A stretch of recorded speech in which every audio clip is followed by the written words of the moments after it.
मस्त मिसळ ASMR ते काय असतं ना आजकाल चाललंय जे.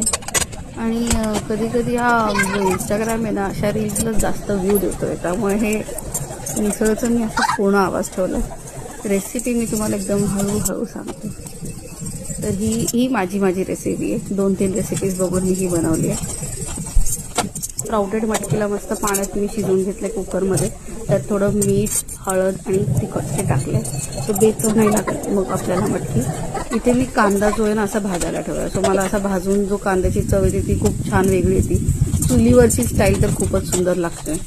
तर मी इथे असा कांदा भाजून घेतला आहे. खोबरंही आपण असं भाजू शकतो, पण तुम्ही खोबरं रॉ कढईत भाजलं तरी चालतं. तसं तर माझ्याकडे किसलेलं खोबरं होतं म्हणून मी ते कढईतच भाजणार आहे.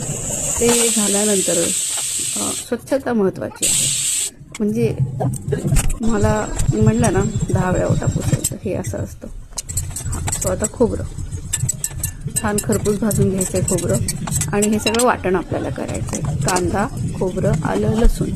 हवी तुम्हाला तिखट हवी असेल तर तुम्ही लाल मिरची, हिरवी मिरची पण टाकू शकता. मी अवॉइड करते आणि माझ्याकडे 2 खूप मस्त मसाले आहेत या मिसळीसाठी.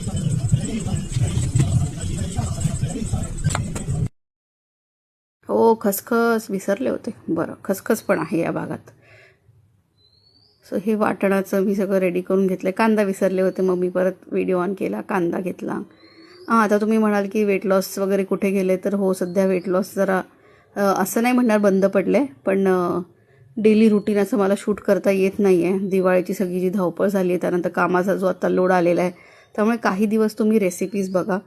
मी ऑन ट्रॅक आहे जेवणात आणि माझ्या डिटॉक्स वॉटरमध्ये.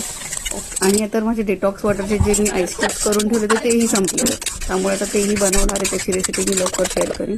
मिसळ होत आली आहे. निर्वेदचा हा मसाला मी वापरते.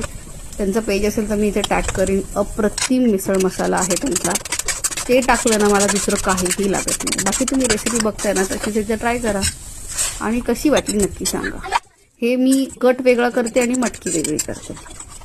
Okay, bye.